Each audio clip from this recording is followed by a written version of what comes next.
Hey guys, what's up? Plastic Guy here, coming back with another figure review, and today we're taking a look at this ToyBiz Spider-Man Classic Super Poseable McFarlane Spider-Man Marvel Legends figure, and I'm absolutely ecstatic, man. I've been searching for this figure for years. I mean, maybe one of the longest figure searches I've had. I could not find one of these for a good price. It is infamous, it's notorious for being a great Spidey figure, and for that reason these things sell for way over £100, even loose, and I was never really willing to spend that amount of money, and I pretty much gave up hope on getting this thing. I took a look at this fake AliExpress McFarlane Spider-Man here on the channel when I spoke about this, and when I got this, yeah, I just kind of admitted defeat, but I never stopped looking, and thank God, because the other week this thing popped up on eBay. The seller was asking for around £50. I put in an offer for pretty much just over retail price of a current Marvel Legends figure, and the seller accepted, and he's finally arrived, and I can't believe it. I mean, I'm so damn happy. This was at the top of my grail list, and it's been ticked off. I'm so excited. I need to take a closer look at this thing here on the channel, because we've taken a look at a lot of these Spider-Man Classics ToyBiz figures, and I definitely want to compare them later on in the video. So yeah, we need to take a closer look at this McFarlane Spidey. Let me know down in the comments section what your favourite Spider-Man Classics ToyBiz figure is. While you're down there, if you could do me a massive favour guys, as always, and hit that like button. If you're new to the channel, please hit that subscribe button. And let's not wait any longer, let's take a closer look at this super poseable McFarlane Spidey figure. So here we have Spider-Man as he arrived from eBay, and he didn't come with any of the original accessories or anything, but I don't care. This thing looks great, and when I first opened him up out of the packaging, that was actually really well packaged, I was really happy, because this thing, I don't want to say it's like new, but it is in such good condition. Some of the paint apps here and there could be a lot better, but the joints on this thing are really stiff, to the point I was actually scared that it was glued together and I was going to break it, but I very carefully kind of played around with some of the stiffer joints, and yeah, this thing has held up really well. I grabbed the neck there because this was one of the stiffer joints, and it still is fairly stiff. But let's just take a closer look at this figure, and we'll start with the head sculpt, because I think this head sculpt is definitely my favourite ToyBiz Spider-Man Classics head sculpt. It looks really good. I just love the look of it. I love the lenses on this thing. I think the shape's just great. And I wasn't too sure why I really didn't like there was something about the knockoff shape of the head that was just quite a bit different, and I couldn't really figure it out why it was so different. And then I was thinking about the Hasbro McFarlane Spidey, which I've just never really liked the look of, the dark colours. It just looked ugly to me. There was something else that was off about it. And I've came to the conclusion that I'm sure that this is the Hasbro sculpt, but they've put the ToyBiz colours on it. They went for the red and blue. But when you look at the Hasbro Superposable McFarlane figure, the head sculpt is more similar to this one here. So I do think there is a difference in the two ToyBiz and Hasbro head sculpts. Definitely a difference between the knockoff and the legit version here. And this one just looks amazing. It looks so good.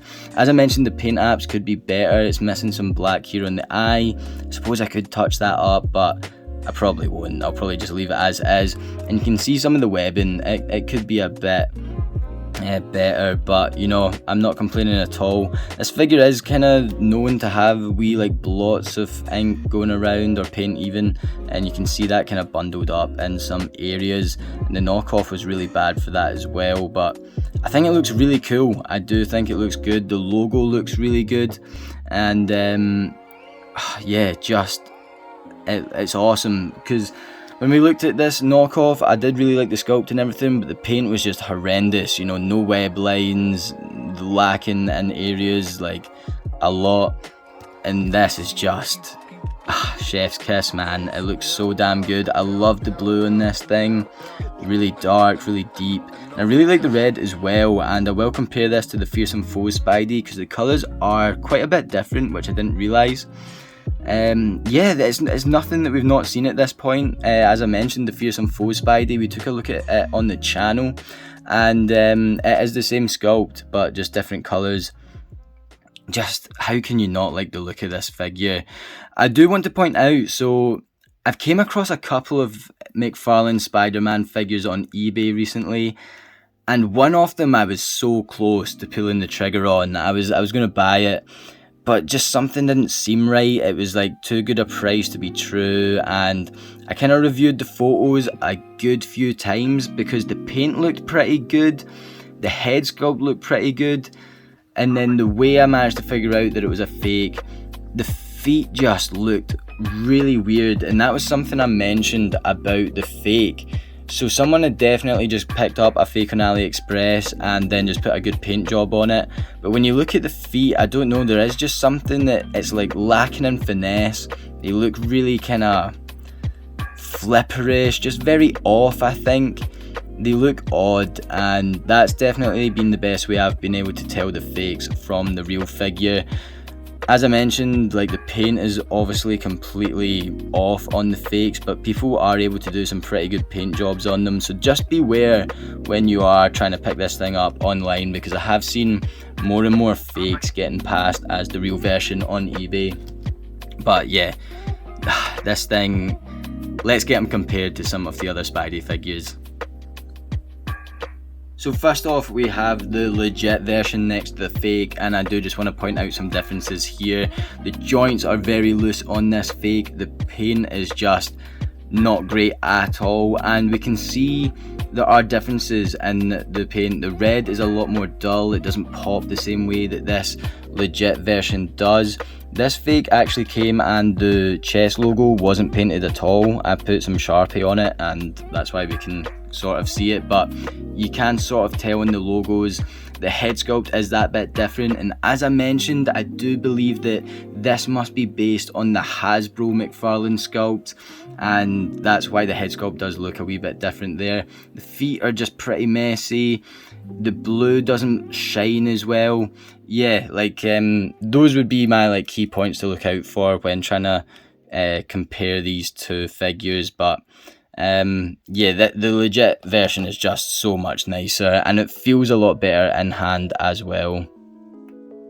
And then we have another belter of a Spider-Man figure. We've got the Sinister Six ToyBiz Spidey, another much loved Spider-Man figure, including myself. I think this thing's great, and these two just look so cool next to one another. Two unique stylized Spider-Man figures that are completely different, and they're both just awesome. Let me know what one you prefer out of these two down in the comment section.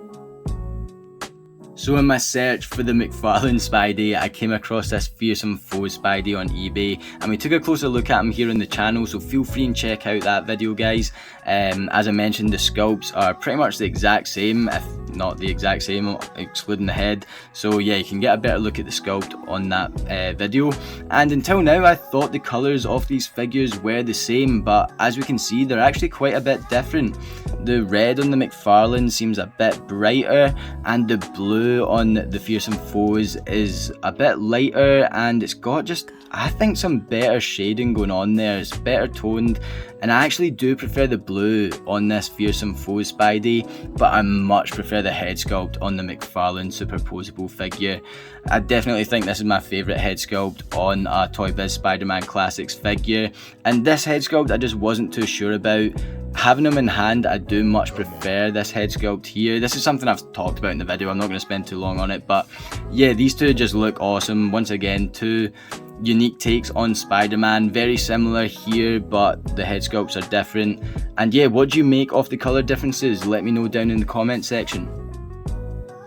For a Spider-Man villain comparison, here is Spidey next to the ToyBiz Green Goblin, and this is probably my favourite Green Goblin figure of all time. I might actually look to pick up another one. It is just so good. I love the look of Green Goblin here, and these two look epic next to one another. I cannot wait to take some photos for my Instagram. For another quick ToyBiz comparison, here is the McFarlane Poseable next to a couple of the ToyBiz movie figures. Next up, I wanted to compare this older Spider-Man classics that came out in 2004 next to a newer Spider-Man Marvel Legends figure, and we have the retro carded Spider-Man with the raft head sculpt, and that's how I keep this figure. Absolutely love this look, and I think the raft head sculpt is definitely reminiscent of McFarlane's style, and it is really cool to see these guys next to one another. This head sculpt originally came on the pizza body. I'm so sick of that body mold now, and just with the better articulation on the retro card, it just makes a great Spidey. But I think this thing still holds up. I mean, yeah, it definitely looks outdated with the ball jointed hips and everything, but I just love the ToyBiz style. And you know, comparing these two, I don't think he looks like too out of place. He doesn't look too old or anything, but this one is obviously going to be much better suited to a new collection. But that's what I love about the ToyBiz Spider-Man classics. They have so much charm, so much style, so much nostalgia, like, can't beat it. So I'll try and run over all the articulation on this superposable figure. You can get the head moving about that far up, and it will go that far down. You can get the arms moving about that far up, and they'll go right into the body as well. They have this sort of butterfly joint thing going on. As I mentioned, the joints in this are still pretty stiff, so I'm still breaking it in, but yeah, these butterfly joints will move around, and then you get the upper bicep swivel here, double jointed elbows, and there we go, another stiff joint. It'll move around just below the elbow here, and it will move backwards and forwards in the wrist, and you do get, is it individual finger articulation there as well. Use same articulation in this arm here, get a bit of an ab crunch going on, which great range of movement there. About that far back, and once again about that far forward. Move it around at the waist, and you can get the legs kicking pretty far forward. It's of course on a ball joint, so it's going to go really far out the way and really far forward and really far back. Double jointed knees, and you can move it around at the calf area, move the foot backwards and forwards, toe articulation, and they will pivot around as well. I think that's everything. I always miss something, but that should be most of the articulation. And so there we have it for this ToyBiz Spider-Man Classics McFarlane / J. Scott Campbell Marvel Legends action figure. And I absolutely love this thing. It is probably, yeah, my favourite Spider-Man Classics Marvel Legends figure. It just has so much style, so much charm to it. There's not any stupid gimmicks on this thing. Packed full of articulation. It looks the part. There's really not much to fault about it, you know, apart from its age. Of course, things have progressed in the Marvel Legends line, and the figures look a lot more sleek, they're pinless, but yeah, this thing is a timepiece, and I think it still holds up a fair amount. But you know, I've really not got this thing to add it into a modern collection. I want this thing to add to my Spider-Man Classics collection, and just, you know, it's another Spidey figure, and it is a great Spidey figure. So let me know what you guys think of this figure down in the comment section below. And while you're down there, guys, if you could do me a massive favour, hit that like button. If you're new to the channel, please hit that subscribe button. I'll leave the link to my Instagram in the description below, and I'll definitely be posting a lot of figures of this figure up on there, so feel free to check that out, and feel free to hop on over to the channel page as well. There are plenty of other Spider-Man videos over there. We've been opening the Spider-Man sticker packs. I've taken a look at loads of ToyBiz Spideys, and of course the newest Marvel Legends Spider-Man figures as well, so it would mean a lot if you could check that out. And with all that being said, guys, it means a lot that you've checked this video out right here, so thank you so much, and as always, I'll catch yous on the flip flop later. Cheers.